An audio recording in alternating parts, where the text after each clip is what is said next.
ಆಹಾ, ಈ ಜನಸ್ತೋಮ ಅಂದ್ಬಿಟ್ಟು ಬಹಳ ಆನಂದ ಆಗ್ತಾ ಇದೆ. ನಾವು ಹಿರಿಯರಿಗೆ ನೋಡಿದ ತಕ್ಷಣ ಮಾಡಬೇಕು ನಮಸ್ಕಾರ, ಅದು ನಮ್ಮ ಸಂಸ್ಕಾರ. ಅದೇ ದಾರಿಯಲ್ಲಿ ಹೋದರೆ ಸಿಗುತ್ತೆ ಒಳ್ಳೆ ಪುರಸ್ಕಾರ. ಅಡ್ಡ ದಾರಿ ಹಿಡಿದರೆ ಎಲ್ಲರೂ ಸೇರಿ ಮಾಡ್ತಾರೆ ತಿರಸ್ಕಾರ, ಬಹಿಷ್ಕಾರ. ಇಲ್ಲಿ ಮಾತೆಯಂದಿರು ಬಹಳಷ್ಟು ಜನ ಸೇರಿದ್ದೀರ, ಬಹಳ ಸಂತೋಷ ಆಯಿತು. ಪ್ರಪಂಚದಲ್ಲಿ ಮಾತೆಯಂದಿರಿಗೆ ಬಹಳ ಪ್ರಾಮುಖ್ಯತೆಯನ್ನು ಕೊಟ್ಟಿದ್ದಾರೆ ದೇವರು. ಹೇಗೆ ಅಂದರೆ, ನಾವು ಜನ್ಮ ತಾಳಬೇಕಾದ್ರೆ ಆ ತಾಯಿಯ ಗರ್ಭದಲ್ಲಿ ಆ ತಾಯಿ ಯಾವ ರೀತಿ ನೋಡ್ಕೊಳ್ತಾಳೆ ಅಂತ ಹೇಳಿದ್ರೆ, ಗರ್ಭವನ್ನೇ ಗುಡಿಯಾಗಿರಿಸಿಕೊಂಡು, ರಕ್ತದಲ್ಲಿ ಅಭಿಷೇಕ ಮಾಡಿ, ಕರುಳನ್ನೇ ಹಾರವಾಗಿರಿಸಿಕೊಂಡು, ಪ್ರೀತಿ ಮಮತೆ ವಾತ್ಸಲ್ಯ ಸಂತೋಷದಿಂದ ಸಾಕಿ ಸಲ್ಲುತ್ತಾರೆ. ಅಂತಹ ತಾಯಂದಿರಿಗೆಲ್ಲ ನಮ್ರತೆ ನಮಸ್ಕಾರ. ಗುರುಗಳು ಹಾಗೂ ತಂದೆ ಇಬ್ಬರು ಒಂದೇ. ಗುರುಗಳು ಶಿಷ್ಯಂದಿರಿಗೆ, ತಂದೆ ಮಕ್ಕಳಿಗೆ ತಾವು ಕಲಿತ ವಿದ್ಯೆಗಳನ್ನು ಧಾರೆ ಇರುತ್ತಾರೆ. ಅಂತಹ ಗುರು ತಂದೆಯರಿಗೆ ಹೃದಯಪೂರ್ವಕವಾದ ನಮಸ್ಕಾರ. ಪ್ರೇಕ್ಷಕರ ಮೊದಲ ಕಲಾವಿದರು. ಆ ಪ್ರೇಕ್ಷಕ ಕಲಾವಿದರು ಇದ್ದರೆ ಮಾತ್ರ ಈ ಕಲಾವಿದರು. ಆದ್ದರಿಂದ ಪ್ರೇಕ್ಷಕ ಕಲಾವಿದರಿಗೆ ವಿಶೇಷವಾದ ನಮಸ್ಕಾರ.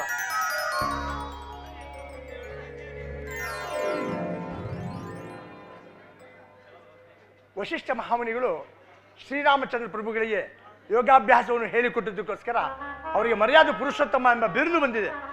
ಅದರಲ್ಲೂ ನಿರಂತರವಾಗಿ ಸಾಧು ಸಂತರು, ಋಷಿಮುನಿಗಳು, ದೇವತೆಗಳು, ಶ್ರೀರಾಮಚಂದ್ರ ಪ್ರಭುಗಳು ಸಹ ಸೇರಿ ಯೋಗಾಭ್ಯಾಸವನ್ನು ನಿರಂತರವಾಗಿ ಮಾಡಿದ್ದಕ್ಕೋಸ್ಕರ ಅವರಿಗೆಲ್ಲ ತಾಳ್ಮೆ, ಏಕಾಗ್ರತೆ, ಶ್ರದ್ಧೆ, ಭಯ, ಭಕ್ತಿ ಇವೆಲ್ಲ ಬಂದು ಮಾತೃವಾತ್ಸಲ್ಯ, ಪಿತೃವಾಕ್ಯ ಪರಿಪಾಲನೆ, ಏಕಪತ್ನಿ ವ್ರತಸ್ಥ, ಭಾತೃವಾತ್ಸಲ್ಯ, ಪ್ರಜೆಗಳ ಪ್ರೀತಿ ವಿಶ್ವಾಸ ಇವೆಲ್ಲ ಪಡ್ಕೊಳ್ಳೋಕೆ ಸಾಧ್ಯ ಆಯಿತು. ನಾವು ಕೂಡ ಜೀವನದಲ್ಲಿ ಶ್ರೀರಾಮಚಂದ್ರ ಪ್ರಭುಗಳು ಹಾಗೂ ಅನೇಕ ಋಷಿಮುನಿಗಳು ಮಾಡಿದ ಹಾಗೆ ಯೋಗಾಭ್ಯಾಸವನ್ನು ನಿರಂತರವಾಗಿ ಮಾಡ್ಕೊಂಡು ಬಂದರೆ ಕೊನೆಯ ಪಕ್ಷ ನಮ್ಮ ತಂದೆ ತಾಯಿಗಳಿಗೆ ನಾವು ನೋಡ್ಕೊಳ್ಳೋಷ್ಟು ಏಕಾಗ್ರತೆ, ತಾಳ್ಮೆ ನಮಗೆ ಸಿಗುತ್ತೆ. ಅವ್ರು ಮಾಡಿದ ಹಾಗೆ ಒಂದೆರಡು ಆಸನ ಪ್ರಸ್ತುತಪಡಿಸಲಿಕ್ಕೆ ಇಷ್ಟಪಡ್ತೀನಿ.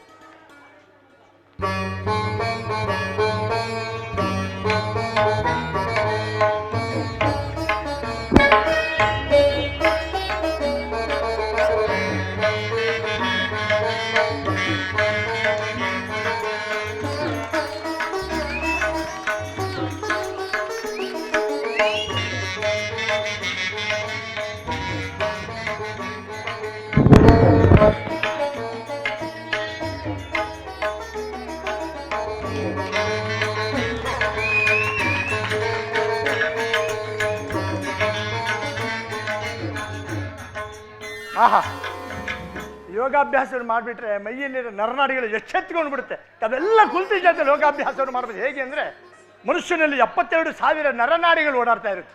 ಇಲ್ಲಿಂದ ಪ್ರಾರಂಭ ಆಗುತ್ತೆ. ಆವಾಗ ಅವಾಗ ಚಪ್ಪಾಳೆ ಹೊಡಿತಾ ಇದ್ರೆ ಕಲಾವಿದರಿಗೆ ಪ್ರೋತ್ಸಾಹ, ನಿಮಗೆ ಪುನರುತ್ಸಾಹ, ಚಪ್ಪಾಳೆ ಶಬ್ದ ಬರ್ತಾ ಇರಲಿ. ಆನಂದ, ಬಹಳ ಆನಂದ. ಮಾನವ ಜನ್ಮ ಬಹಳ ದೊಡ್ಡದು, ಅದನ್ನು ಹಾನಿ ಮಾಡಿ ಕೊಳ್ಳಬಾರದು ಅಂತ ತಮ್ಮಂಥವ್ರು ಹಿರಿಯವರು ಹೇಳಿದ್ದಾರೆ. ಅದರಲ್ಲೂ ಮಾನವೀಯತೆ ಬಹಳ ದೊಡ್ಡದು. ಹೇಗೆಂದರೆ, ಮರವಿದ್ದು ನೆರಳಿಲ್ಲದಿದ್ದರೆ, ಹಸುವಿದ್ದು ಹಾಲಿಲ್ಲದಿದ್ದರೆ, ರೂಪವಿದ್ದು ಗುಣವಿಲ್ಲದಿದ್ದರೆ, ತಟ್ಟೆ ಇದ್ದು ಊಟವಿಲ್ಲದಿದ್ದರೆ, ಹೊಟ್ಟೆ ಇದ್ದು ಆರೋಗ್ಯವಿಲ್ಲದಿದ್ದರೆ ಹೇಗೆ ಪ್ರಯೋಜನವಾಗುವುದಿಲ್ಲವೋ ಹಾಗೆ ಮನುಷ್ಯನಾಗಿ ಹುಟ್ಟಿ ಕಣ್ಣು ಮುಚ್ಚುವುದರೊಳಗೆ ಪರಮಾತ್ಮನ ಜ್ಞಾನ ನಮ್ಮ ಬಳಿ ಇಲ್ಲದೆ ಹೋದ ಬಳಿ ಏನಿದ್ದಾನೆ, ಏನು ಪ್ರಯೋಜನ? ಇದೆಲ್ಲ ಮಾಡಬೇಕಾದ್ರೆ ಏಕಾಗ್ರತೆ ಬೇಕು. ಏಕಾಗ್ರತೆ ಬೇಕಂದ್ರೆ ಇದೆಲ್ಲ ಆಚರಣೆಗಳನ್ನು ಮಾಡಬೇಕು. ಹಾಗೆ ಮಾನವ ಜನ್ಮ ಬಹಳ ದೊಡ್ಡದು. ಎಂಥ ಮಾನವ ಜನ್ಮ ಅಂತ ಹೇಳಿದ್ರೆ,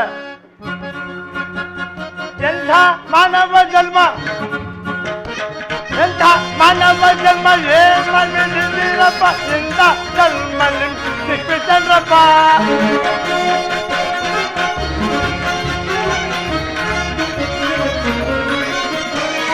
ಎಂಥ ಮಾನವ ಜನ್ಮ, ಏನಿರಪ್ಪ, ಇಂಥ ಜನ್ಮ ಸಿಕ್ಕಿತನಪ್ಪ.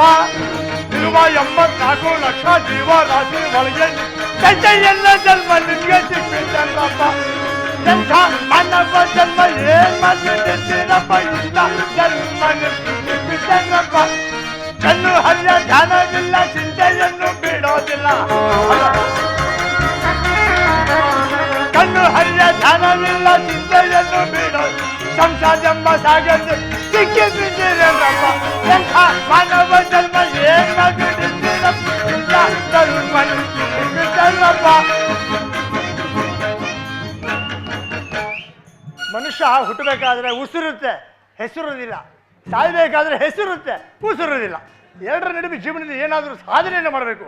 ತಾವೆಲ್ಲ ಕುಳಿತು ವೀಕ್ಷಿಸ್ತಾ ಇದ್ದೀರಲ್ಲ, ಮಹತ್ತರವಾದ ಸಾಧನೆ ನಿಮಗೆಲ್ಲ ಸಾಷ್ಟಾಂಗ ನಮಸ್ಕಾರ. ನಮ್ಮ ಗುರುಗಳು ಹೇಳಿಕೊಟ್ಟ ಹಾಗೆ ಪಾಠವನ್ನೆಲ್ಲ ತಮ್ಮ ಮುಂದೆ ಪ್ರಸ್ತುತಪಡಿಸ್ಬಿಟ್ಟಿದ್ದೀನಿ. ಯಾಕೆ ಗುರುಗಳೇ ಹಾಕಿ ಬರ್ತಾ ಇದ್ದೀರಾ?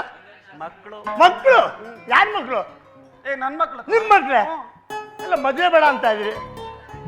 ಮದುವೆ ಬೇಡ ಅನ್ನ. ಮದುವೆ ಬೇಡ ಅಂತ ಇದ್ರಿ, ಮಕ್ಕಳು ಅಂತೀರಿ ಈಗ. ನಿನಗೆ ಗೊತ್ತೇನೋ? ಇಲ್ಲ. ನನಗೆ 3 ಜನ ಇಡ್ತಿರು. ಮದುವೆ ಬೇಡ ಅಂತ ಹೇಳಿದ್ರೆ 3 ಜನ. ಹೇಳಿ. 12 ಮಕ್ಕಳು. 12 ಮಕ್ಕಳ? 12 ಜನ ಮಕ್ಕಳು ಏನೋ ಸರಿ, ವರ ಏನು? ಇನ್ನು ಕೇಳಿ ಕಿಳಿಕಿಲ್ಲ ಕಣ. ಹಿಂಗಾಗ್ಬಾರ್ದಾಗಿತ್ತು. ವಿಚಾರ ಹೇಳಿ. ಹೇಗೆ ಮದುವೆ ಆದ್ರೆ ಹುಟ್ಟಬಾರ್ದು ಹೇಳಿ. ಹುಟ್ಟಬಾರ್ದು. ಹುಟ್ಟು ಬ್ರಾಹ್ಮಣರ ಹುಟ್ಟಬಾರ್ದು. ಬ್ರಾಹ್ಮಣರ ಹುಟ್ಟಬಾರ್ದು. ಬಡ ಬ್ರಾಹ್ಮಣನ ಹುಟ್ಟಬಾರ್ದು. ಆಮೇಲೆ ಏನ್ ಮಾಡ್ತೀವಿ? ಹೆಂಡತಿ ಕಾಟ, ಮಕ್ಳು ಕಾಟ. ಮಕ್ಳು ಕಾಟ ಸಹಿಸ್ಕೋಬಹುದು. ನನ್ನ 3ನೇ ಹೆಂಡತಿ ಅವಳಲ್ಲ, ಅವಳು ಕಾಟ ಸಹಿಸ್ಕೊಳಕ್ಕಾಗಲ್ಲ ಕಣ. ಅಯ್ಯೋ ಪಾಪ. ಏನ್ ಮಾಡ್ತೀಯ? 3 ದಿನಕ್ಕೂ ಮಾತಾಡಿದ್ರೆ ಬಟ್ಟೆ ತಗೊಂಡು ಹೋಯ್ತಾ ಇರ್ತಾಳೆ. ನನಗೂ ತಡೆದು ಸಾಕಾಗದೆ. ವಿಚಾರ ಹೇಳ. ಮಕ್ಕಳು ಜಾಸ್ತಿ ಯೋಚನೆ ಮಾಡಬೇಡಿ. ನಮ್ಮಲ್ಲಿ ಬಹಳಷ್ಟು ಮಠಗಳಿದೆ. ನಿಮ್ಮ ಒಬ್ಬೊಬ್ರು ಮಕ್ಕಳನ್ನ ಒಂದೊಂದು ಮಠಕ್ಕೆ ಹಾಕ್ಬಿಟ್ರು ಕೂಡ ಅಷ್ಟು ಮಠಗಳಿದೆ. ಮಠಕ್ಕೆ ಹಾಕ್ಬಿಟ್ಟು ಸುಮ್ಮನೆ ಮಠಕ್ಕೆ ಹಾಕ್ಬಿಟ್ರೆ ಮಕ್ಕಳು ಹಾಕ್ಬಿಡ್ಬೇಕು. ಅಲ್ಲ ಕಣ, ಮಠಕ್ಕೆ ಮಕ್ಳು ಹಾಕ್ಬಿಟ್ರೆ ನನ್ನ ಅಪ್ಪ ಅಂತ ಕರೀತಾರ. ಅಷ್ಟು ಗೊತ್ತಾಗಲ್ವೇ? ನೀವು ಮಠಕ್ಕೆ ಹೋದ್ರೆ ಸಾಕು, ಅದು ಆಟ ಹಂಗೆ ಅವನೇ ಬಂದ್ಬಿಡ್ತಾನೆ ಓದ್ಬಿಟ್ಟು ನಿಮ್ಮ ಹತ್ರ. ಅಲ್ಲೇ ಅದಿರ್ಲಿ. ವಿಚಾರ ಏನು? ಬಹಳಷ್ಟು ಆತರದಲ್ಲಿ ಇದ್ರಲ್ಲ. ಆ ವಿಚಾರ ಹಂಗಿರ್ಲಿ ಕಣ. ನಾನು ಹೇಳ್ಕೊಟ್ಟಿದ್ದೆಲ್ಲ ಮಾಡಿದೀಯಾ? ಓಹೋ, ವಿದ್ಯಾಭ್ಯಾಸ, ಶಾಸ್ತ್ರಾಭ್ಯಾಸ, ಯೋಗಾಭ್ಯಾಸ ಎಲ್ಲವನ್ನು ಪ್ರಸ್ತುತಪಡಿಸ್ಬಿಟ್ಟಿದ್ದೀನಿ. ಎಲ್ಲ ಅಭ್ಯಾಸ ಮಾಡಿದ್ದ ನೋಡು.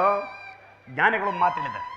ಏನು ಅಂದ್ರೆ ತಲೆ ಕೆಳಕ್ ಮಾಡ್ಕೊಂಡು ಕಾಲು ಮೇಲ್ಕ್ ಮಾಡ್ಕೊಂಡು ಒಂದು ಹೇಳ್ಕೊಟ್ಟಿದ್ರಲ್ಲ, ಅದು ಒಳ್ಳೆ ವಿಚಾರಗಳು ಬರಬೇಕಾದ್ರೆ ತಲೆ ಕೆಳಕ್ ಮಾಡಿ ಮಾಡ್ಲೇಬೇಕು. ಮಾಡ್ಬಿಟ್ರೆ ಎಲ್ಲ ವಿಚಾರ ಜಲ್ದಿ ಬಂದ್ಬಿಡುತ್ತೆ. ಗುರು ತಕ್ಕ ಶಿಷ್ಯ ಇರಬೇಕು ಅಂತ ಹೇಳಿ ಮಾಡ್ಲೇಬೇಕಲ್ಲ. ಮಾಡ್ಲೇಬೇಕಲ್ಲ. ಮಾಡು ತಮ್ಮ ಚಿತ್ತ. ಈಗ ಮಾಡು. ಬಿದ್ರೆ ಇಟ್ಕೊಂಬಿಡಿ ಗುರುಗಳ. ಬೆಲೆ ಬೆಲೆ ಬೆಲೆ ಬೆಲೆ.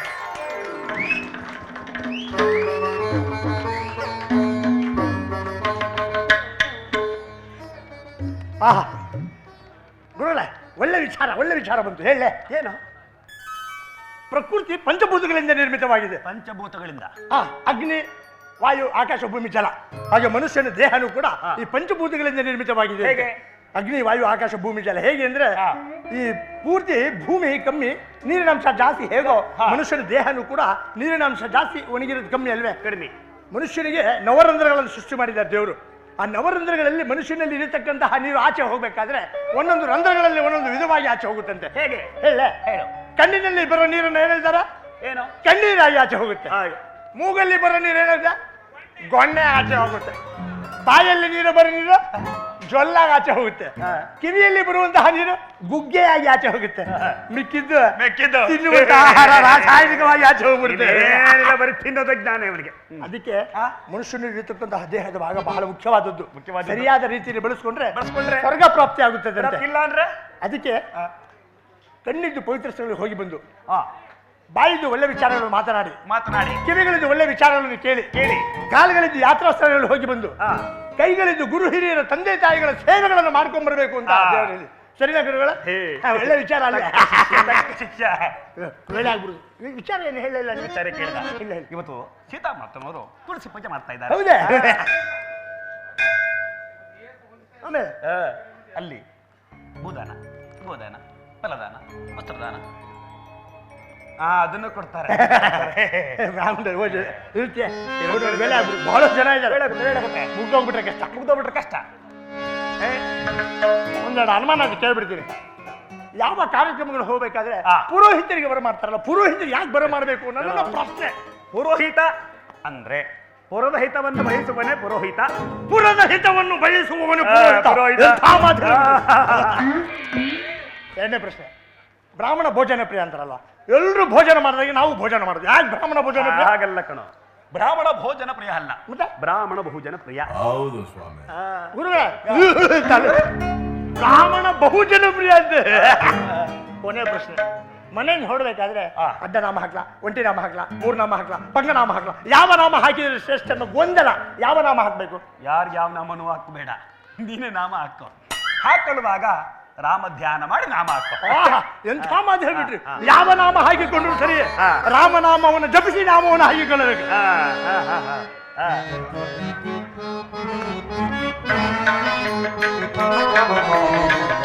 ರಾಮ ಮಂತ್ರವ ಜಪಿಸೋ ಹೇ ಮನುಜ, ರಾಮ ಮಂತ್ರವ ಜಪಿಸೋ.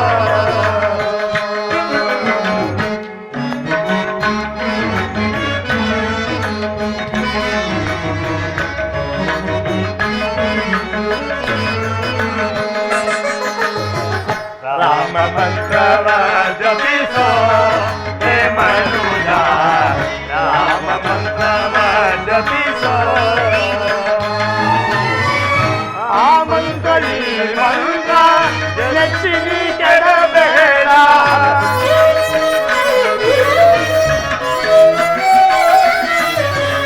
ಆ ಮಂತ್ರ ಈ ಮಂತ್ರ ನೆಚ್ಚಿನಿ ಕೆಡಬೇಡ. ಸೋಮಶೇಖರ ತನ್ನ ರಾಜಗೆ ಗೆಡುವಂತ,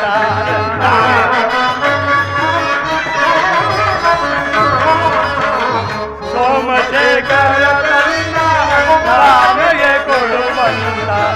ರಾಮ ಮಂತ್ರವ ಜಪಿಸೋ ಹೇ ಮನುಜ, ರಾಮ ಮಂತ್ರವ ಜಪಿಸೋ.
ಸದಾ ಕಾಲವು ನಿನ್ನನ್ನೇ ನಂಬಿರುವೆನು ತಾಯಿ.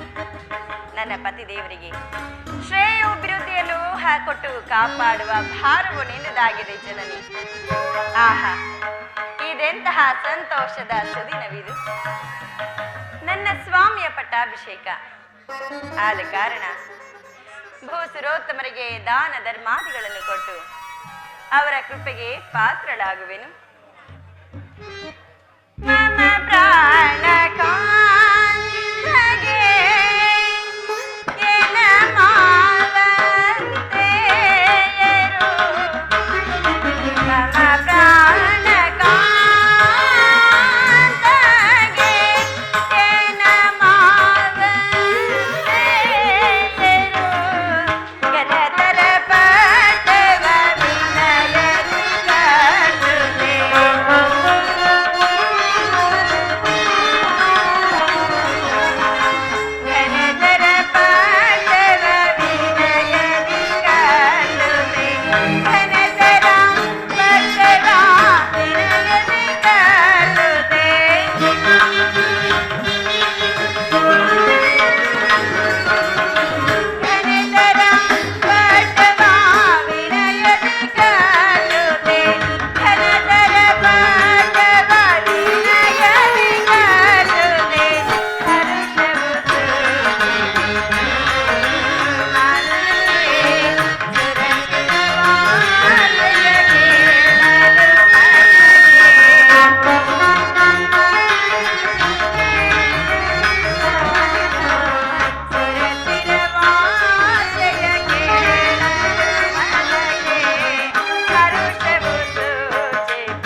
ಸರ್ವಮಂಗಳೆ ಕಾಪಾಡು ಜನನಿ.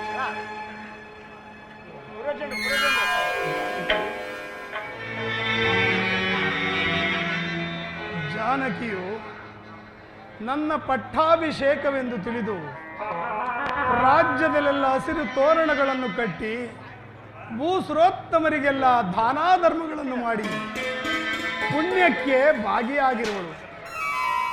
ಈ ಸಂತೋಷದ ಸಮಯದಲ್ಲಿ ನನಗೊದಗಿರುವ ಈ ಅಮಂಗಲದ ಸುದ್ದಿಯನ್ನು ಆಕೆಗೆ ನಾನು ಏನೆಂದು ತಿಳಿಸಲಿ?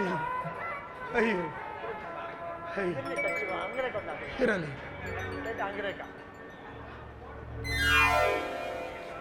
ಸೀತಾ, ಸೀತಾ,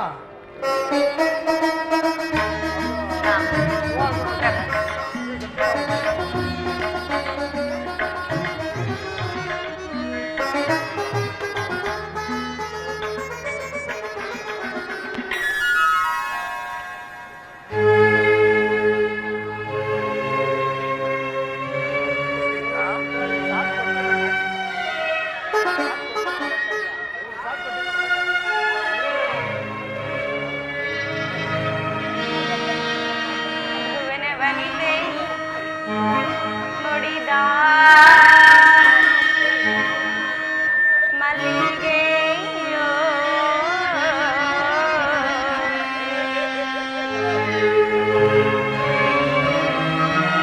ಭುವನ ವನಿತೆ ಮುಡಿದ ಮಲ್ಲಿಗೆಯೋ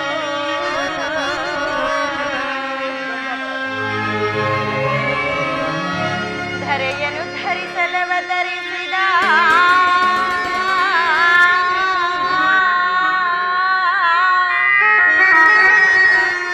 ರಮಣಿಯೋ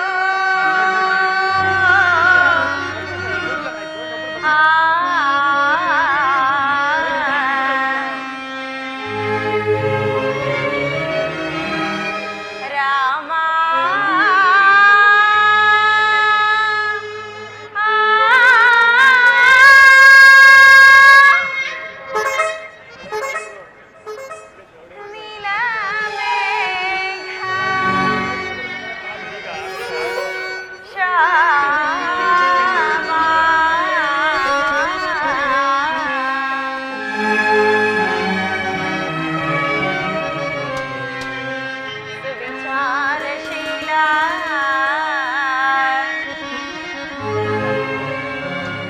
ನೀಲಕುಂತಲ ವಿಶಾಲ ಪಾಲ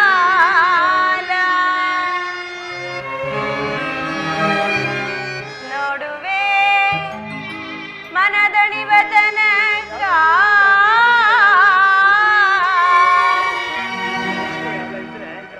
ರಾಮಗೆಡುವೆ ಕಸ್ತೂರಿ ತಿಲಕ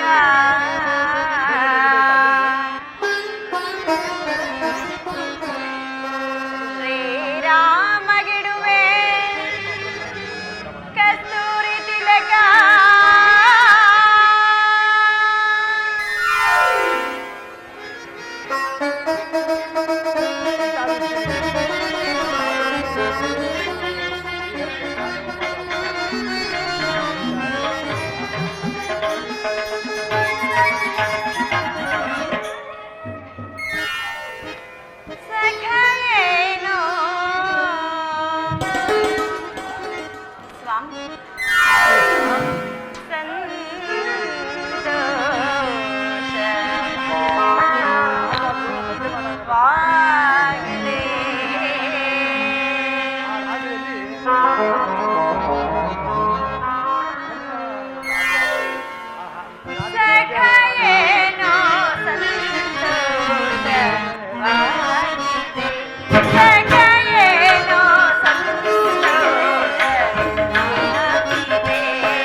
ಪ್ರಭು ಸೀತಾ ಸ್ವಾಮಿ ಸೀತಾ ಪ್ರಾಣೇಶ್ವರ ಸಖಯೇನೋ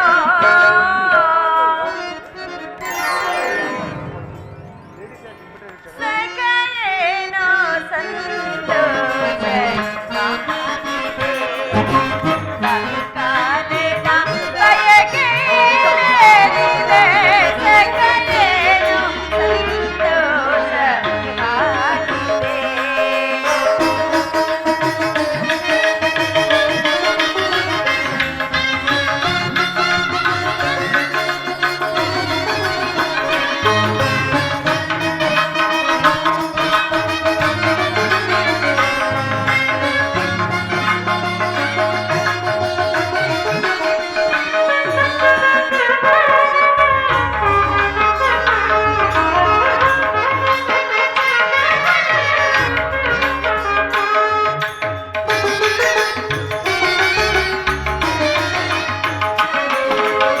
ಸಾಕೇತವೋ ಸಂತೋಷವಾ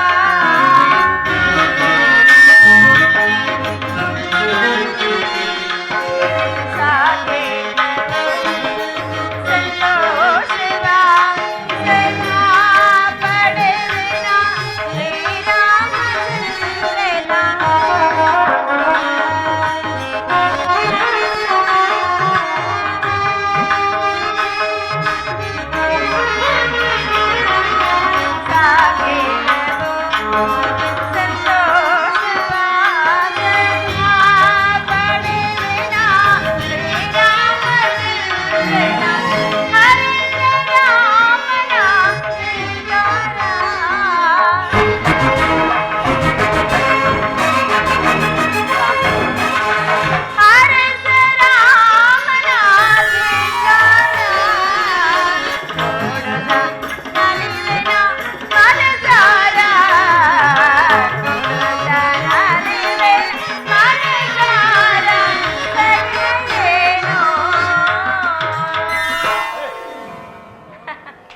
ಪ್ರಾಣೇಶ್ವರ ಸೀತಾ ಸ್ವಾಮಿ ಸೀತಾ ಸಖಯೇನೋ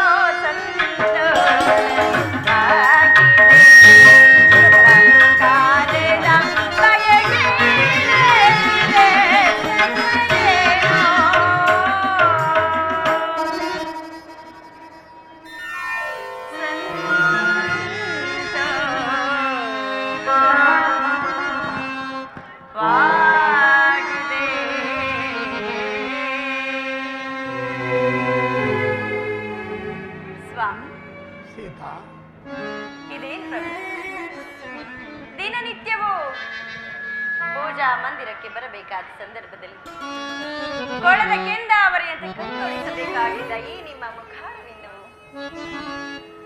ಈ ರೀತಿಯಾಗಿ ಕಳಾಹೀನವಾಗಿರುವುದಿಲ್ಲ ಕಾರಣವಾದರೂ ಏನು ಸ್ವಾಮಿ ಏನೆಂದು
ಏನಾಯ್ತು ಪ್ರಭು? ಸೀತಾ, ಏನೆಂದು ಹೇಳಲಿ ಸೀತಾ?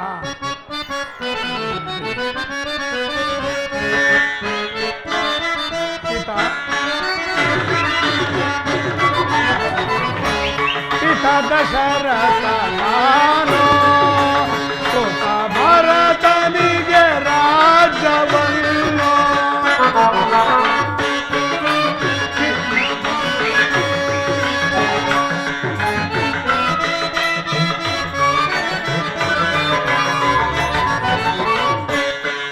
ದಶರಥ ತಾನು ಸೋತ ಭರತನಿಗೆ ರಾಜ್ಯವಲ್ಲ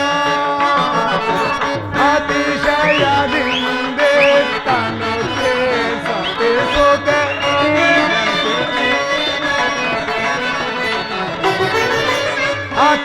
ಅತಿಶಯದಿಂದ ತನು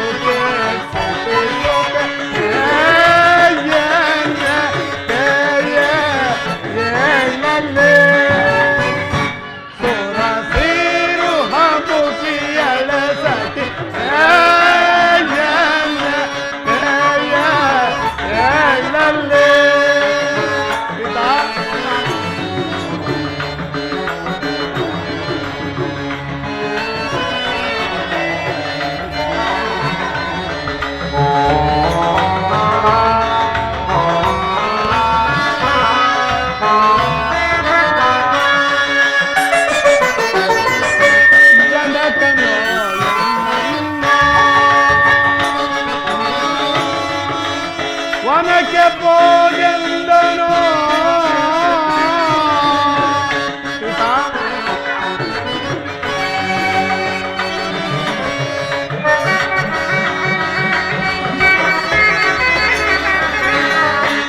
ಜನಕನು ನಂದನ್ನು ವನಕ್ಕೆ ಹೋಗೆಂದನು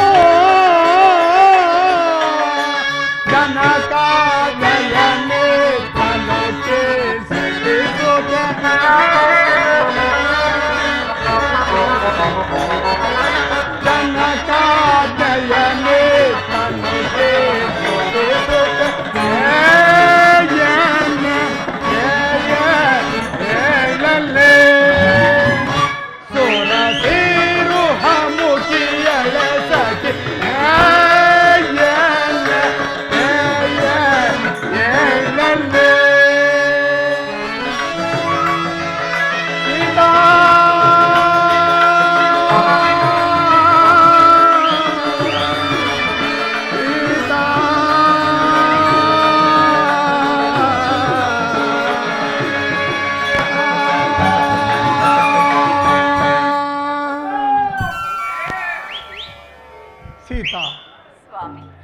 ಹೇಳಲಿ ಸೀತಾ.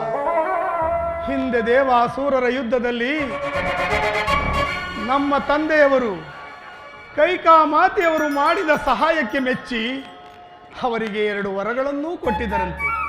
ಏನೆಂಬುದಾಗಿ? ಆ ವರಗಳನ್ನು ಕೈಕಾಮಾತೆಯವರು ಈ ಸಂದರ್ಭದಲ್ಲಿ ಕೇಳಿಕೊಂಡಿದ್ದಾರೆ. ಮೊದಲನೆಯ ವರಕ್ಕೆ ನನಗೆ ನಿಶ್ಚಿತವಾಗಿರುವ ಪಟ್ಟಾಭಿಷೇಕವನ್ನು ತಪ್ಪಿಸಿ ತನ್ನ ಮಗ ಭರತನಿಗಾಗಬೇಕೆಂತಲೂ ಕೇಳಿಕೊಂಡಿದ್ದಾರೆ. ಹರಿಪುತ್ರ, ಇನ್ನು 2ನೆಯ ವರಕ್ಕೆ ನಾನು ನಾರುಮುಡಿಯನ್ನುಟ್ಟು ಜಟಾವಲ್ಕಲಧಾರಿಯಾಗಿ 14 ವರ್ಷ ವನವಾಸಕ್ಕೆ ಹೋಗಬೇಕೆಂದು ಕೇಳಿಕೊಂಡಿದ್ದಾರೆ ಸೀತಾ. ಕೇಳಿಕೊಂಡಿದ್ದಾರೆ.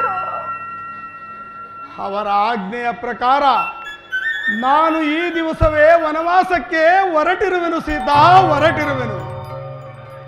ನಾನು 14 ವರ್ಷ ವನವಾಸವನ್ನು ಮುಗಿಸಿ ಬರುವ ತನಕ ನೀನು ಇಲ್ಲಿ ಇದ್ದ ಅತ್ತೆ ಮಾವಂದಿರ ಸೇವೆಯನ್ನು ಮಾಡಿಕೊಂಡು ಇಲ್ಲಿಯಾದರೂ ಇರು, ಅಥವಾ ನಿಮ್ಮ ತಂದೆ ತಾಯಿಯ ಮನೆಯಲ್ಲಾದರೂ ಇರು ಸೀತಾ. 14 ವರ್ಷಗಳನ್ನು ಆದಷ್ಟು ಬೇಗ ಜಾಗೃತಿಯಾಗಿ ಮುಗಿಸಿಕೊಂಡು ಬರುತ್ತೇನೆ ಸೀತಾ. ಹರಿಪುತ್ರ, ಇದೆಂತಹ ವಿಷಮ ವಾರ್ತೆಯನ್ನು ಕೇಳಿದೆನು ಸ್ವಾಮಿ. ನಾನು ಮಾಡಿದ ಅಪರಾಧವಾದರೂ ಏನು? ಪ್ರಾಣೇಶ್ವರ, ನೀವೇನಾದರೂ ಕಾನನಕ್ಕೆ ಹೋದರೆ ಖಂಡಿತವಾಗಿಯೂ ಈ ಅರಮನೆಯಲ್ಲಿ ನಾನು ಬದುಕಿರಲಾರೆನು ಸ್ವಾಮಿ, ಬದುಕಿರಲಾರೆನು. ನನ್ನನ್ನು ನಿಮ್ಮ ಸಂಗಡ ಕರೆದುಕೊಂಡು ಹೋಗಿ ನಾನು ಅರಣ್ಯವಾಸಕ್ಕಾಗಿ ಬರುವೆನು. ಬೇಡ ಸೀತಾ, ಬೇಡ. ವನವಾಸದ ಆಜ್ಞೆಯು ನನಗೆ ಮಾತ್ರ. ನೀನು ಸುಮಕೋಮಲೆ, ಬೆಳದಿಂಗಳ ಬಾಲೆ. ನೀನು ಅರಮನೆಯಲ್ಲಿ ಹಣ್ಣು ಹಪ್ಪಲಗಳನ್ನು ತಿಂದು ಮೃಷ್ಟಾನ್ನ ಭೋಜನವನ್ನು ಸವಿಯುತ್ತಾ ಸುಖವಾಗಿ ಬೆಳೆದವಳು ನೀನು ನನ್ನ ಜೊತೆ ಕಾಡಿಗೆ ಬಂದು ಕಲ್ಲು ಮುಳ್ಳುಗಳನ್ನು ತುಳಿದುಕೊಂಡು ಗೆಡ್ಡೆ ಗೆಣಸುಗಳನ್ನು ತಿನ್ನುವುದನ್ನು ಈ ನನ್ನ ಕಣ್ಣುಗಳಿಂದ ನೋಡಲಾರೆ ಸೀತಾ, ನೋಡಲಾರೆ. 14 ವರ್ಷಗಳನ್ನು ಆದಷ್ಟು ಜಾಗೃತಿಯಿಂದ ಮುಗಿಸಿ ಬರುತ್ತೇನೆ. ನನ್ನನ್ನು ಸಂತೋಷವಾಗಿ ಬೀಳ್ಕೊಡು ಸೀತಾ, ಬೀಳ್ಕೊಡು.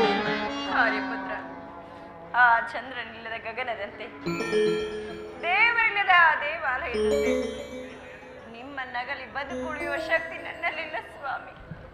ಆದ ಕಾರಣ ನೀವೇನಾದ್ರೂ ನನ್ನನ್ನು ಅರಣ್ಯಕ್ಕೆ ಕರೆದುಕೊಂಡು ಹೋಗದಿದ್ದ ಪಕ್ಷದಲ್ಲಿ ನಾನು ಖಂಡಿತವಾಗಿಯೂ ಪ್ರಾಣ ತ್ಯಾಗವನ್ನು ಸೀತಾ! ಮಾಡಿಕೊಳ್ಳುವೆನು. ಬೇಡ ಸೀತಾ, ಬೇಡ, ಬೇಡ ಸೀತಾ. ಏನು ಸೀತೆಯು ನನ್ನ ಸಂಗಡ ಬರುತ್ತೇನೆ ಅರಣ್ಯಕ್ಕೆ ಎಂದು ಹಠ ಹಿಡಿದಿರುತ್ತಿರುವಳು. ಈಗ ನಾನೇನು ಮಾಡಲಿ? ಇರಲಿ, ದೈವ ಇಚ್ಛೆ ಇದ್ದಂತೆ ನಡೆಯಲಿ. ನಡೆ ಸೀತಾ, ಮಾತಾ ಪಿತೃಗಳ ಆಶೀರ್ವಾದವನ್ನು ಪಡೆದು ನಾವು ಮುಂದೆ ಪ್ರಯಾಣ ಮಾಡೋಣ. ಹಾಗೆ ಆಗಲಿ ಸ್ವಾಮಿ. ನಮಸ್ಕರಿಸುವೆನು. ಲಕ್ಷ್ಮಣವರಿಗೂ ನಮಸ್ಕರಿಸುವೆನು. ಲಕ್ಷ್ಮಣ, ನಿನಗೆ ಮಂಗಳವಾಗಲಿ. ಮೇಲೆ ಹೇಳು ಲಕ್ಷ್ಮಣ.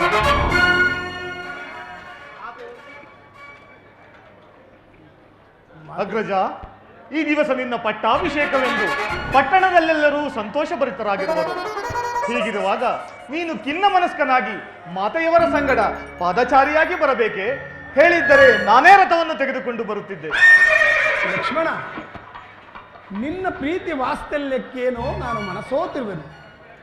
ಆದರೆ ಇಂದಿನಿಂದ ನಾನು ಪಾದಚಾರಿಯಾಗಿಯೇ ಸಂಚರಿಸಬೇಕೆಂದು ನಿರ್ಧರಿಸಿದ್ದೇನೆ ಲಕ್ಷ್ಮಣ. ಅಂದರೆ ನಿಮ್ಮ ಮಾತಿನ ಅರ್ಥ? ಲಕ್ಷ್ಮಣ, ಹಿಂದೆ ದೇವಾಸೂರರ ಯುದ್ಧದಲ್ಲಿ ನಮ್ಮ ತಂದೆಯವರು ಕೈಕಾಮಾತೆಯವರು ಮಾಡಿದ ಸಹಾಯಕ್ಕೆ ಮೆಚ್ಚಿ ಅವರಿಗೆ 2 ವರಗಳನ್ನು ಕೊಟ್ಟಿದ್ದರಂತೆ. ಕೇಳಿದ್ದನು. ಆ ವರಗಳನ್ನು ಕೈಕಾಮಾತೆಯವರು ಈ ಸಂದರ್ಭದಲ್ಲಿ ಕೇಳಿಕೊಂಡಿದ್ದಾರೆ. ಏನೆಂಬುದಾಗಿ? ಮೊದಲನೆಯ ವರಕ್ಕೆ ನನಗೆ ನಿಶ್ಚಿತವಾಗಿರುವ ಪಟ್ಟಾಭಿಷೇಕವನ್ನು ತಪ್ಪಿಸಿ ಅಣ್ಣ ತನ್ನ ಮಗ ಭರತನಿಗೆ ಆಗಬೇಕೆಂತಲೂ, ಇನ್ನು 2ನೇ ವರಕ್ಕೆ ನಾನು ನಾರುಮುಡಿಯನ್ನುಟ್ಟು ಜಟಾವಲ್ಕಲಧಾರಿಯಾಗಿ 14 ವರ್ಷ ವನವಾಸಕ್ಕೆ ಹೋಗಬೇಕೆಂತಲೂ ಕೇಳಿಕೊಂಡಿದ್ದಾರೆ. ಕೂಡದು ಅಣ್ಣ, ಕೂಡದು. ಮಾನವಿಲ್ಲದ ಈತ ಕೈಕೆಯ ಮಾನವಿಲ್ಲದ ಈತ ಕೈಕೆಯ ಮಾನವಿಲ್ಲದ ಈತ ಕೈಕೆಯ ಮಾನವಿಲ್ಲದ ಈತ ಕೈಕೆಯ ಜಾಣತನವನು ಏನ ಬೇಕೆ ಅಣ್ಣನೇ ಈನ ಮಾತನು ಏನ ಬೇಕೆ ಅಣ್ಣನೇ ಈನ ಮಾತನು ಸುಂದರಿ ಕೈಕೆಯೆಂದು ತಾನು ತಿಳಿಯುತ್ತ ಸುಂದರಿ ಕೈಕೆಯೆಂದು ತಾನು ತಿಳಿಯುತ್ತ ತಂದೆ ದೇವನಿಂದ ವಚನ ತಂದೆ ದೇವನಿಂದ ವಚನ ತಂದೆ ದೇವನಿಂದ ವಚನ ತಂದೆ ದೇವನಿಂದ ವಚನ ಅಂದವಾಗುತ್ತ ಏನ ಬೇಳೆ ಅಲ್ಲ ಈ ನಮ್ಮ ಮಗನು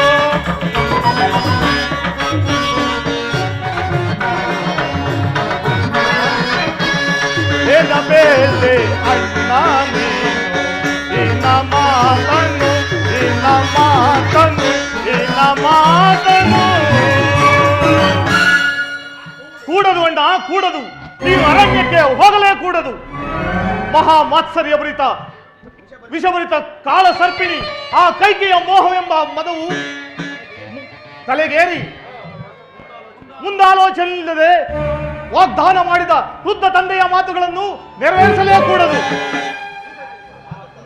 ಆ ಕ್ರೂರ ಪಿಶಾಚಿನಿಯನ್ನು ತೃಪ್ತಿಪಡಿಸಲು ಅಣ್ಣ ನಿನಗೆ ಒದಗಿ ಬಂದಿರುವ ರಾಜ್ಯಲಕ್ಷ್ಮಿಯನ್ನು ತಿರಸ್ಕರಿಸಿ ಕಾಡಿಗೆ ಹೋಗುವುದೇ ಕೀರ್ತಿ ಪರಾಕ್ರಮಗಳಿಂದ ಪ್ರಜಾರಂಜಿತನಾದ ಜ್ಯೇಷ್ಠ ಪುತ್ರನಿಗೆ ಅರಣ್ಯವಾಸಕ್ಕೆ ಕಳಿಸಿ ಕನಿಷ್ಠ ಪುತ್ರನಿಗೆ ಪಟ್ಟಾಭಿಷೇಕ ಮಾಡುವುದು ಯಾವ ಧರ್ಮ? ಧರ್ಮ ಮಾರ್ಗವನ್ನು ಮೀರಿ ನಡೆಯುವಾತನು ತಂದೆಯಾದರೂ ಗುರುವಾದರೂ ಶಿಕ್ಷಾರ್ಹನೆಂದು ಧರ್ಮಶಾಸ್ತ್ರವೇ ಹೇಳುತ್ತಿರುವುದು. ಹೀಗಿರುವಲ್ಲಿ ಧರ್ಮ ನೀತಿಗಳನ್ನು ಉಲ್ಲಂಘಿಸಿ ಕಿರಿಯ ಹೆಂಡತಿಗೆ ಮನಸೋತು ನಿರಪರಾಧಿಯಾದ ನಿನಗೆ ವನವಾಸವನ್ನು ಕರುಣಿಸಿದ ತಂದೆಯಾದರೂ ಶಿಕ್ಷಾರ್ಹನಲ್ಲವೇ? ಆಜ್ಞಾ ಭಂಗಂ ನರೇಂದ್ರಾಣಂ ದಂಡಂ ಎಂಬ ಆರ್ಯೋಕ್ತಿಯಂತೆ ಈಗ ನೀನು ತಂದೆಯಾಜ್ಞೆಯನ್ನು ತಿರಸ್ಕರಿಸಲೇಬೇಕು. ಅಣ್ಣ, ನನಗೀಗಲೇ ಆಜ್ಞೆಯನ್ನು ಕೊಡು. ತನ್ನ ಮಗನ ಮೇಲಿನ ವ್ಯಾಮೋಹದಿಂದಲೂ ರಾಜನೀತಿ ಧರ್ಮಗಳನ್ನು ಉಲ್ಲಂಘಿಸಿ ರಾಜ ಪದವಿಗೂ ಕ್ಷತ್ರಿಯ ಕುಲಕ್ಕೂ ಕಳಂಕವನ್ನೇ ತಂದ ಆ ಕುಲದ್ರೋಹಿ ಕೈಕೆಯ ನಾಲಿಗೆಯನ್ನು ಸೀರಿಬಿಡುತ್ತೇನೆ. ಶಾಂತನಾಗು, ಶಾಂತನಾಗು ಸಹೋದರ, ಶಾಂತನಾಗು. ದುಡುಕುವುದು ಪ್ರಾಜ್ಞರ ಲಕ್ಷಣವಲ್ಲ. ಪುತ್ರರಾಗಿ ಜನಿಸಿದ ನಾವುಗಳು ತಂದೆ ತಾಯಿಗಳ ಮಾತುಗಳನ್ನು ಪಾಲಿಸುವುದು ನಮ್ಮ ಕರ್ತವ್ಯ. ಅವರ ಮಾತಿನ ಪ್ರಕಾರ ನಾನು ಈ ದಿವಸವೇ ವನವಾಸಕ್ಕೆ ಹೊರಡುತ್ತಿದ್ದೇನೆ. ನೀನಿಲ್ಲಿಯೇ ಇದ್ದು ತಂದೆ ತಾಯಿಗಳನ್ನು ನೋಡಿಕೊಂಡು ಅವರ ಸೌಖ್ಯದಿಂದ ಅವರನ್ನು ಸಂತೋಷವಾಗಿರಿಸಿಕೊಂಡು ಇಲ್ಲೇರು ಲಕ್ಷ್ಮಣ. ಸಾಧ್ಯವಿಲ್ಲವಣ್ಣ, ಸಾಧ್ಯವಿಲ್ಲ. ನೀನಿಲ್ಲದ ಅಯೋಧ್ಯೆಯಲ್ಲಿ ನಾನೂ ಸಹ ಇರಲಾರೆನು. ಸರಿಯೇ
ಹಗಲಿರುಳು ಪರಿತಪಿಪ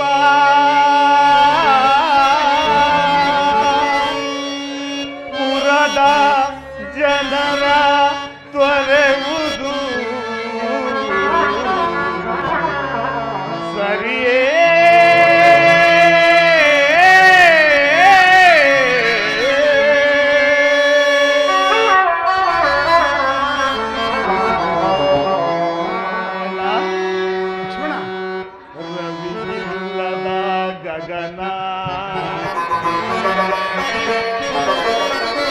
ನಗುವಿಲ್ಲದ ವದನ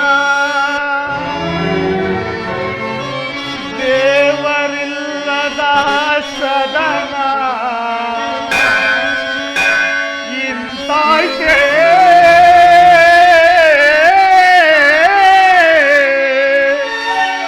ಈ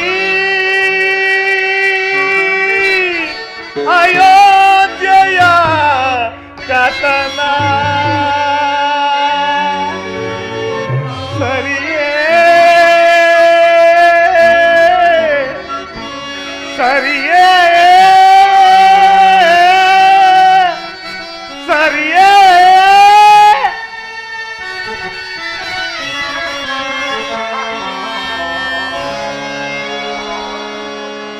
ಸಾಧ್ಯವಿಲ್ಲವಣ್ಣ, ಸಾಧ್ಯವಿಲ್ಲ. ನೀನಿಲ್ಲದ ಅಯೋಧ್ಯೆಯಲ್ಲಿ ನಾನೂ ಸಹ ಇರಲಾರೆನು. ನಾನೂ ನಿನ್ನ ಸಂಗಡ ವನವಾಸಕ್ಕೆ ಬರುತ್ತೇನೆ. ನನ್ನನ್ನು ಕರೆದುಕೊಂಡು ಹೋಗುವಣ್ಣ. ಬೇಡ ಲಕ್ಷ್ಮಣ, ಬೇಡ. ನೀನು ನನ್ನ ಸಂಗಡ ಬಂದರೆ ವಯಸ್ಸಾದ ತಂದೆ ತಾಯಿಗಳನ್ನು ನೋಡಿಕೊಳ್ಳುವರು ಯಾರು ಲಕ್ಷ್ಮಣ? ಬೇಡ, ಇಲ್ಲಿಯೇ ಇದ್ದು ಅವರ ಸೇವೆಯನ್ನು ಮಾಡಿಕೊಂಡಿರು ಲಕ್ಷ್ಮಣ.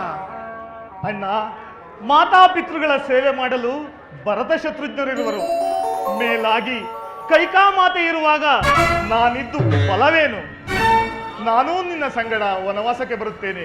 ನನ್ನನ್ನು ಕರೆದುಕೊಂಡು ಹೋಗುವಣ್ಣ. ಈಗ ನೀನು ನನ್ನನ್ನು ಕರೆದುಕೊಂಡು ಹೋಗದಿದ್ದರೆ ನಾನು ಪ್ರಾಣ ತ್ಯಾಗವನ್ನು ಮಾಡುತ್ತೇನೆ. ಲಕ್ಷ್ಮಣ, ಶಾಂತನಾಗು ಲಕ್ಷ್ಮಣ, ಶಾಂತನಾಗು. ಜಾನಕಿಯು ಹಠ ಮಾಡಿ ನನ್ನ ಹಿಂದೆ ಬರುತ್ತೇನೆ ಎಂದು ಆಕೆಯೂ ಹೊರಟಿರುವಳು. ಲಕ್ಷ್ಮಣನು ಹಠ ಮಾಡಿ ನಾನು ಬರುತ್ತೇನೆಂದು ಹೊರಟಿರುವನು. ಈ ಉಭಯ ಸಂಕಟದಲ್ಲಿ ನಾನೇನು ಮಾಡಲಿ? ಇರಲಿ, ದೈವ ಇಚ್ಛೆ ಇದ್ದಂತೆ ಆಗಲಿ. ನಡೆಯಿರಿ. ಮಾತಾ ಪಿತೃಗಳ ಸಹ ಆಶೀರ್ವಾದವನ್ನು ಪಡೆದು ನಾವು ಮುಂದೆ ಸಾಗೋಣ. ಎಡೆ ಸೀತಾ.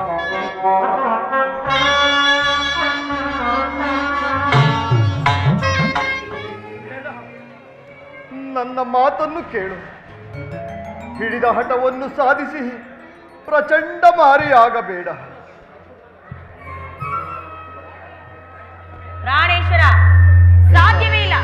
ನಡೆಸಿಕೊಡುವುದಾದರೆ ನಡೆಸಿಕೊಡಿ, ಇಲ್ಲ ಎಂದ್ರೆ ಇಲ್ಲ ಎಂದು ಹೇಳಿಬಿಡಿ. ಅಯ್ಯೋ, ಈ ವೇದನೆಯನ್ನು ನಾನು ಹೇಗೆ ಸಹಿಸಲಿ ರಾಮಚಂದ್ರ?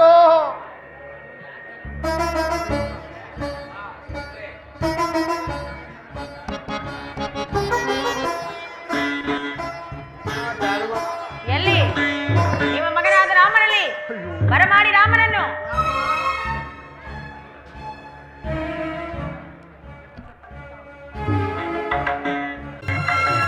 ಕೈಕಾ, ಬೇಡ, ನನ್ನ ಮಾತನ್ನು ಕೇಳು ಕೈಕಾ. ರಾಮನನ್ನು ವನವಾಸಕ್ಕೆ ಹೋಗಬೇಡವೆಂದು ಒಂದೇ ಒಂದು ಸಾರಿ ನಗುಮುಖದಿಂದ ಹೇಳು ಕೈಕಾ, ನಗುಮುಖದಿಂದ ಹೇಳು. ರಾಮಚಂದ್ರ, ಕೈಕಾ, ಹಿಡಿದ ಹಠವನ್ನು ಸಾಧಿಸಿ ಪ್ರಚಂಡ ಮಾರಿಯಾಗಬೇಡ. ನನ್ನ ಮಾತನ್ನು ಕೇಳು ಕೈಕಾ. ನಿನ್ನ ಕೋರಿಕೆಯಂತೆ ಭರತನಿಗೆ ಪಟ್ಟಾಭಿಷೇಕ ಮಾಡುವೆನು. ಆದರೆ ನನ್ನ ಮುದ್ದು ರಾಮನನ್ನು ಕಾಡಿಗೆ ಹೋಗಬೇಡವೆಂದು ಒಂದೇ ಒಂದು ಸಾರಿ ನಗುಮುಖದಿಂದ ಹೇಳು ಕೈಕಾ, ನಗುಮುಖದಿಂದ ಹೇಳು. ಪ್ರಾಣೇಶ್ವರ, ಸಾಧ್ಯವೇ ಇಲ್ಲ. ಈ ವೇದನೆಯನ್ನು ನಾನು ಹೇಗೆ ಸಹಿಸಲಿ ರಾಮಚಂದ್ರ?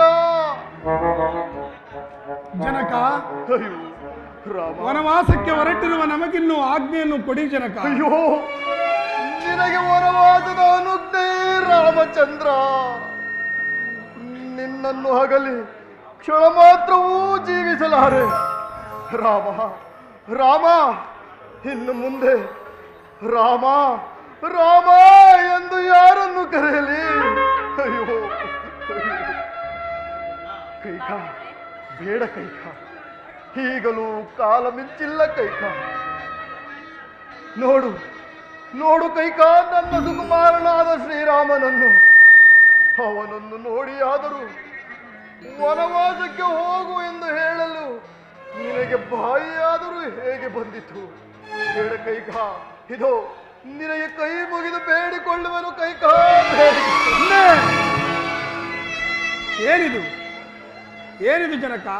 ರಾಮ, 60 ಸಹಸ್ರ ವರ್ಷಗಳ ಕಾಲ ಅವಿಚ್ಛಿನ್ನವಾಗಿ ರಾಜ್ಯಭಾರವನ್ನು ಮಾಡಿ ಕೆಚ್ಚದೆಯ 4 ಸುಪುತ್ರರನ್ನು ಪಡೆದ ನೀವು ಈ ಅಲ್ಪವಾದ ವಿಚಾರಕ್ಕೆ ಇಷ್ಟೊಂದು ವ್ಯಥೆಪಟ್ಟರೆ ಸ್ವರ್ಗದಲ್ಲಿರುವ ಪಿತೃಗಳನ್ನು ನಾವೇ ನರಕಕ್ಕೆ ತಳ್ಳಿದಂತಾಗುವುದಿಲ್ಲವೇ?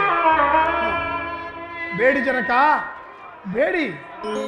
14 ವರ್ಷ ವನವಾಸವನ್ನು 14 ದಿನಗಳಂತೆ ಕಳೆದು ನಾನು ಬರುತ್ತೇನೆ. ಈ ವ್ಯಸನಗಳನ್ನು ಬಿಡಿ, ನಮಗಿನ್ನು ವನವಾಸದ ಆಜ್ಞೆಯನ್ನು ಕೊಡಿ ಜನಕ, ಕೊಡಿ.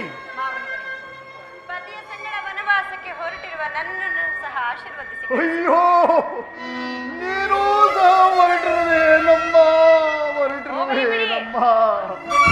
ದೀರ್ಘ ಸುಮಂಗಲಿಯಾಗಿ ಬಾಳಮ್ಮ. ಅಯ್ಯೋ, ಏನಿದು? ಒಂದೇ ಗ್ರಹದಲ್ಲಿ ಎಷ್ಟೊಂದು ವ್ಯತ್ಯಾಸವಿರುವುದು. ಒಬ್ಬಳು ಸಕಲ ಸಿರಿ ಸಂಪತ್ತನ್ನು ತೊರೆದು ಪತಿಯ ಸಂಗಡ ವನವಾಸಕ್ಕೆ ಹೊರಟು ನಿಂತಿರುವಳು. ಸಹಧರ್ಮಿಣಿ ಮತ್ತೊಬ್ಬಳು ಪತಿಯ ಪ್ರಾಣಾಹುತಿಗೆ ಸಿದ್ಧವಾಗಿ ಗ್ರಹಚಾರಿ.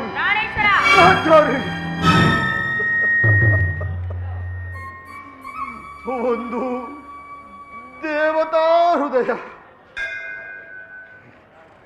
ಒಂದು ಮಾನವ ಹೃದಯ, ಒಂದು ಪುಣ್ಯದ ನಿಧಿ,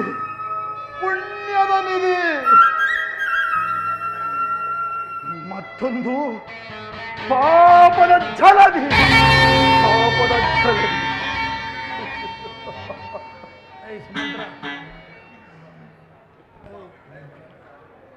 ಅಯ್ಯೋ ಜನಕ, ಅಗ್ರಜನ ಸಂಗಡ ವನವಾಸಕ್ಕೆ ಹೊರಟಿರುವ ನನ್ನನ್ನು ಆಶೀರ್ವದಿಸಿ. ಏನು ಕುಮಾರ ಲಕ್ಷ್ಮಣ, ನೀನು ಸಹ ವನವಾಸಕ್ಕೆ ಹೊರಟಿರುವೇನಪ್ಪ?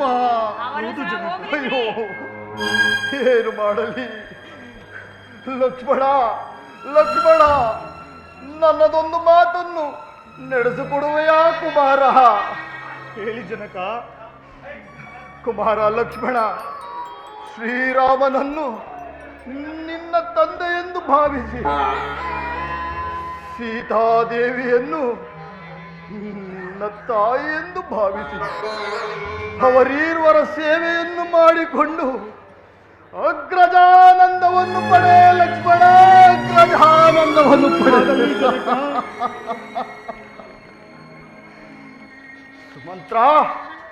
ಸುಮಂತ್ರ ಪ್ರಭು, ವನವಾಸಕ್ಕೆ ಹೊರಟಿರುವ ಶ್ರೀರಾಮನ ಹಿಂದೆ ಈ ಅಯೋಧ್ಯೆಯ ಸಕಲ ಸಂಪತ್ತುಗಳು ಹೋಗಲಿ. ನಿಲ್ಲಪ್ಪ, ನಿಲ್ಲು. ಮಹಾರಾಣಿಯವರು ಏನೋ ಆಜ್ಞಾಪಿಸುವಂತಿದೆ, ಅದನ್ನು ಕೇಳಿಕೊಂಡೇ ಹೋಗಪ್ಪ, ಕೇಳಿಕೊಂಡೇ ಹೋಗು. ಏನು? ಸಕಲವು ರಾಮನ ಹಿಂದೆ ಹೋಗಬೇಕೆ? ನಿಸ್ಸಾರವಾದ ಸಾಮ್ರಾಜ್ಯವನ್ನು ನನ್ನ ಮಗನಾಳಬೇಕೆ? ರಾಮನ ಹಿಂದೆ ಒಂದು ಹುಲ್ಲು ಕಡ್ಡಿ ಹೋಗக்கூಡ. ರಾಮ, ವನವಾಸಕ್ಕೆ ಹೋಗುವ ನಿನಗೆ ಈ ಆಭರಣಗಳೇಕೆ? ನಾನು ಕೊಡುವ ನಾರ್ಮಡಿಗಳನ್ನು ಹುಟ್ಟು ಹೊರಡಲು ಸಿದ್ಧನಾಗು. ಅಯ್ಯೋ, ನನ್ನ ಕಂದ ಮಗಳು ನಾರು ಮುಡಿಯನ್ನುಡಬೇಕೆ? ಅಯ್ಯೋ ಜನಕ, ವನವಾಸಕ್ಕೆ ಹೊರಟಿರುವ ಅಯ್ಯೋ ನೋಡಲಾರೆನು. ಜನಕ, ವನವಾಸಕ್ಕೆ ಹೊರಟಿರುವ ನಮಗೇಕೆ ಈ ಚಿನ್ನ ವಸ್ತ್ರಾಭರಣಗಳು? ಬೇಡಿ ಜನಕ.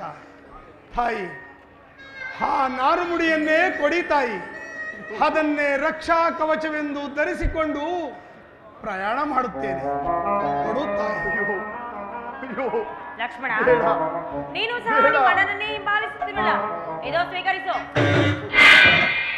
ಸೀತಾ, ತೆಗೆದುಕೋ ನಾರ್ಮುಡಿಯನ್ನು. ಅಯ್ಯೋ ಬೇಡ, ಇದನ್ನು ನಾನು ಕೈ ನೋಡಲು ಸಾಧ್ಯವಿಲ್ಲ ಕೈಕಾ, ಸಾಧ್ಯವಿಲ್ಲ ಕೈಕಾ, ಕೈಕಾ. ಈ ಬೇಡ ಕೈಕಾ. ಯಾವ ಸ್ವಾರ್ಥಕ್ಕಾಗಿ ಈ ಹಠ ಸಾಧಿಸುತ್ತಿರುವೆ? ಯಾರ ದುರ್ಬೋಧನೆಗೆ ಕಿವಿಗೊಟ್ಟೆ? ಬೇಡ, ನನ್ನ ಮಾತನ್ನು ಕೇಳು ಕೈಕಾ, ನನ್ನ ಮಾತನ್ನು ಕೇಳು. ಹಡೆದ ತಾಯಿಗಿಂತಲೂ ಮಿಗಿಲಾಗಿ ಅವನನ್ನು ಸಾಕಿ ಸಲುಹಿದ ನೀನು ನಿಷ್ಕರುಣೆಯಿಂದ ಅಡವಿಗಟ್ಟುತ್ತಿರುವೆಯ ಕೈಕಾ, ಅಡವಿಗಟ್ಟುತ್ತಿರುವೆಯ. ಇಷ್ಟು ಕೇಳಿಕೊಂಡರೂ ನಿನ್ನ ಹೃದಯದಲ್ಲಿ ಕನಿಕರವೇ ಹುಟ್ಟಿ ಬರಲಿಲ್ಲವಲ್ಲ ಕೈಕಾ, ಕನಿಕರವೇ ಹುಟ್ಟಿ ಬರಲಿಲ್ಲವೇ? ಅಯ್ಯೋ, ಮಗನೆಂಬ ವಾತ್ಸಲ್ಯವೂ ನಿನ್ನ ಮನಸ್ಸಿನಿಂದ ದೂರ ಆಯಿತೆ. ಬೇಡ ಕೈಕಾ, ಬೇಡ. ನಾರಿಯಾದವಳಿಗೆ ಈ ಹಠಮಾರಿತನವೂ ಒಳಿತಲ್ಲ ಕೈಕಾ, ಒಳಿತಲ್ಲ. ನನ್ನ ಮಾತನ್ನು ಕೇಳು ಕೈಕಾ, ಕೈಕಾ. ಈ ಕೃತ್ಯವನ್ನು ನೋಡಿದರೆ ನಾಡೇಕೆ, ನೋಡೇಕೆ ಈ ಲೋಕವೇ ನಗುವುದು, ಈ ಲೋಕವೇ. ಅಯ್ಯೋ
ಬರಬೇಕೆ ನೀನು ಓ ಜೀವ ಬಿಡದಂತೆ ಪಾಗಲ ಹೋದಂತೆ ರಾಮ ಓ ಜೀವ ಬಿಡದಂತೆ ಪಾಗಲ ಹೋದಂತೆ ಕೈಗೆಯ ಪ್ರೀತಿ ನಿನಗೆ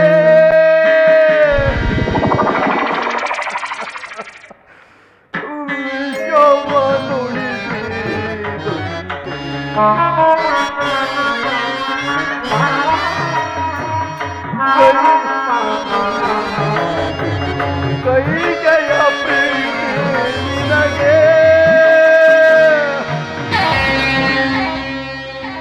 ಅಯ್ಯೋ ವಿಷವ ನುಡಿಸಿ ನೋಡಿ ನಗುವುದು ಈಗ ನಿನ್ನ ನೋಡಿ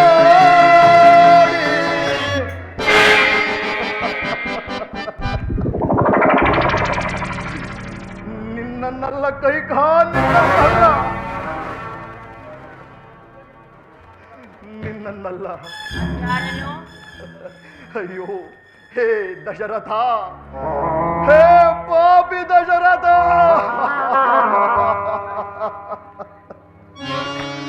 ನನ್ನನ್ನು ನಗುವುದೋ ಈ ಜಗವು ಈ ಜಗವು ಈ ಜಗವು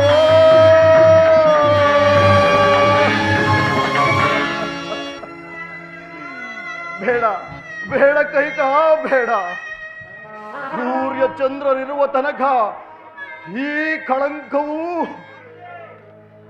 ನಿನ್ನನ್ನು ಬಿಟ್ಟಿದ್ದಲ್ಲ ಕೈಕಾ ಬಿಟ್ಟಿದ್ದಲ್ಲ ನನ್ನ ಮಾತನ್ನು ಕೇಳು ಈಗಲೂ ಕಾಲ ಮಿಂಚಿಲ್ಲ ಕೈಕಾ ಸೋತು ನಡೆಯುತ್ತಿದ್ದೇನೆ ನಿನ್ನ ಮಗ ಭರತನಿಗೆ ಪಟ್ಟಾಭಿಷೇಕ ಮಾಡುತ್ತೇನೆ ಆದರೆ ನನ್ನ ಮುದ್ದು ರಾಮನ ವನವಾಸವನ್ನು ತಪ್ಪಿಸು ಕೈಕಾ ತಪ್ಪಿಸು.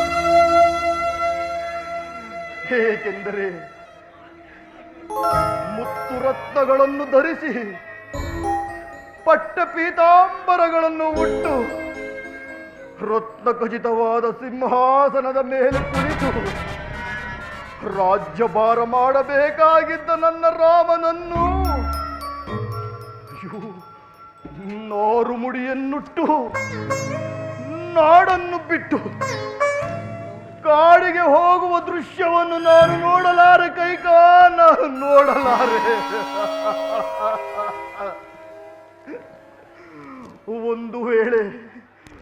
ಒಂದು ವೇಳೆ ಆ ದೃಶ್ಯವನ್ನು ನಾನು ನೋಡಿದ್ದೇ ಆದರೆ ಕ್ಷಣ ಮಾತ್ರವೂ ಈ ಭೂಮಿಯ ಮೇಲೆ ಇರಲಾರೆ ಕೈಕಾ ಯಾವ ಶುಭ ದಿನದಂದು ನನ್ನ ಮುದ್ದು ರಾಮನು ಸಿಂಹಾಸನದ ಮೇಲೆ ಕುಳಿತು ರಾಜ್ಯಭಾರ ಮಾಡಬೇಕಾಗಿತ್ತು ಅದೇ ಶುಭ ದಿನದಂದು ಸಿಂಹಗಳು ವಾದಿಸುವ ಕಾಡಿಗೆ ಹೋಗುವಂತಾಯಿತಲ್ಲ ಕೈಕಾ ಅಯ್ಯೋ ರಾಮ ಪ್ರಾಣೇಶ್ವರ, ಈ ನಿಮ್ಮ ಮಾತುಗಳನ್ನು ನೋಡಿ ನಗಬೇಕೋ ಅಳಬೇಕೋ ನನಗೊಂದೂ ತಿಳಿಯುತ್ತಿಲ್ಲ. ಸ್ವಾಮಿ, ಆ ದಿನ ದೇವಾಸುರರು ಯುದ್ಧಕ್ಕೆ ಹೋಗುವಾಗ ನನ್ನನ್ನೇಕೆ ಕರೆದುಕೊಂಡು ಹೋದಿರಿ? ಏಕೆ? ಈ ನಿಮ್ಮ ರಾಜ್ಯದಲ್ಲಿ ವೀರರು ಶೂರರು ಯಾರು ಇರಲಿಲ್ಲ. ಅರಕ್ಷಣವೂ ನನ್ನನ್ನು ಬಿಟ್ಟಿರಲಾರದ ನಿಮ್ಮ ವ್ಯಾಮೋಹವೇ ಆ ದಿನ ನೀವೇ ಯುದ್ಧಕ್ಕೆ ಕರೆದುಕೊಂಡು ಹೋಗಿ ವರಗಳನ್ನು ಕೊಟ್ಟಿರಿ. ನಾನು ಅದನ್ನು ಈಗ ಕೇಳಿ ಪಡೆದುಕೊಂಡನು. ಇದರಲ್ಲಿ ನನ್ನ ತಪ್ಪೇನಿದೆ? ಈಗಲೂ ನಡೆಸಿಕೊಡುವುದಾದ್ರೆ ನಡೆಸಿಕೊಡಿ, ಇಲ್ಲ ಎಂದರೆ ಇಲ್ಲ ಎಂದು ಹೇಳಿಬಿಡಿ. ಸೂರ್ಯ ವಂಶದವರಲ್ಲೂ ಕಳಂಕವಿದೆ ಎಂದು ನಾನೇ ಸಾರುತ್ತೇನೆ.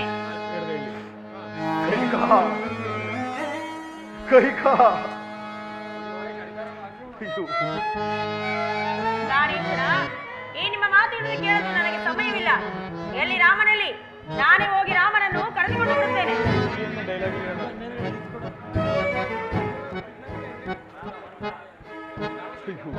ನಂದಿ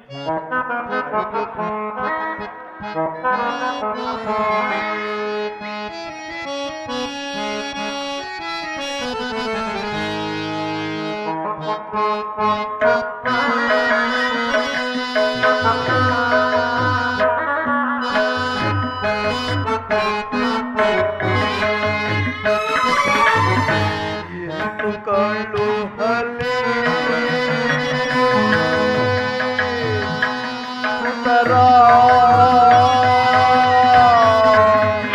ನಾ ಎಂದು ಕಳು ಹಲಿ ಎಂದು ಕಳು ಹಲಿ ಸುಂದರ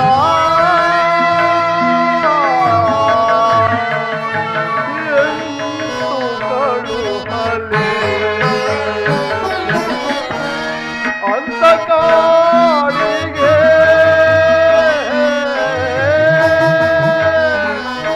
ಸುಂದರ ಎಂದು ಕಾಡು ಹಲೆ ಸುಂದರ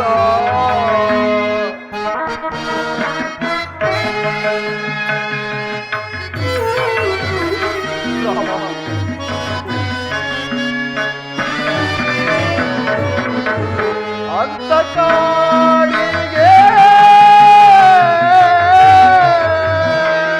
ಸುಂದರ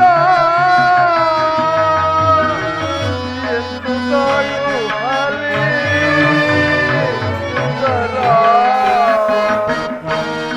ಎಂದು ಕಾಡು ಹಲಿ ಸುಂದರ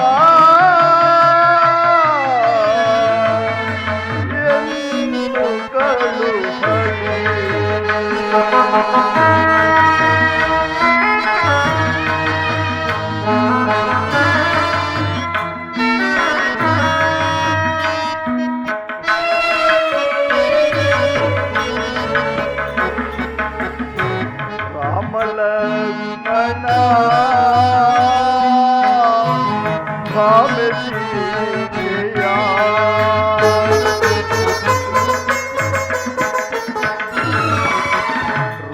ರಾಮಲಕ್ಷ್ಮಣ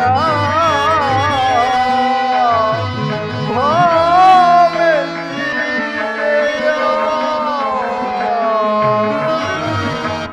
ಪ್ರೇಮವಳಿದು ನಾ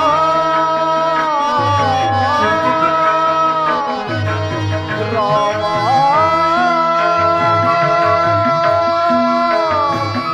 ರಾಮ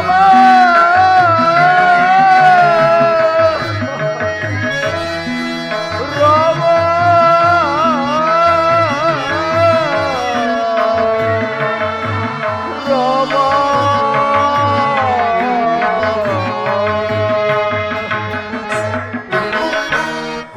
ಪ್ರೇಮವಳಿದು ನಾ ಅಮ್ಮ ತೊರೆಯಲೇ ಸುಂದರ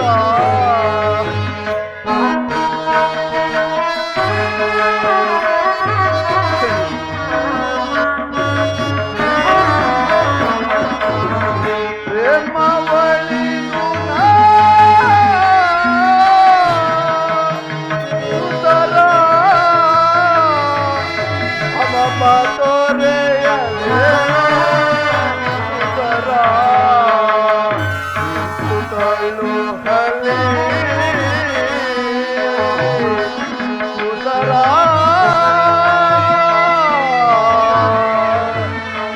ನಾ ಎಂದು ಕಳು ಹಲೆ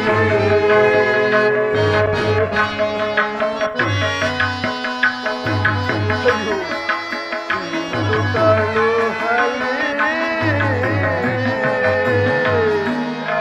ಸುಂದರ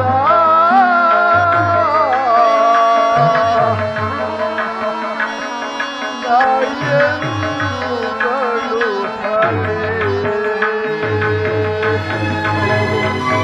ಅಯ್ಯೋ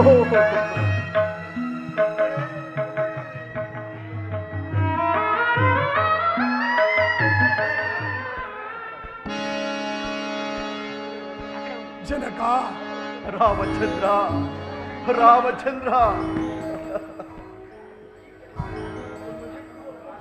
ನನ್ನನ್ನು ತೊರೆದು ಹೊರಡಲು ಸಿದ್ಧರಾಗಿರುವಿರಾ ರಾಮಚಂದ್ರ?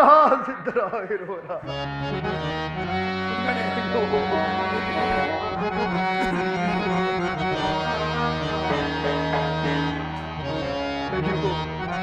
ರಾಮ, ಲಕ್ಷ್ಮಣ,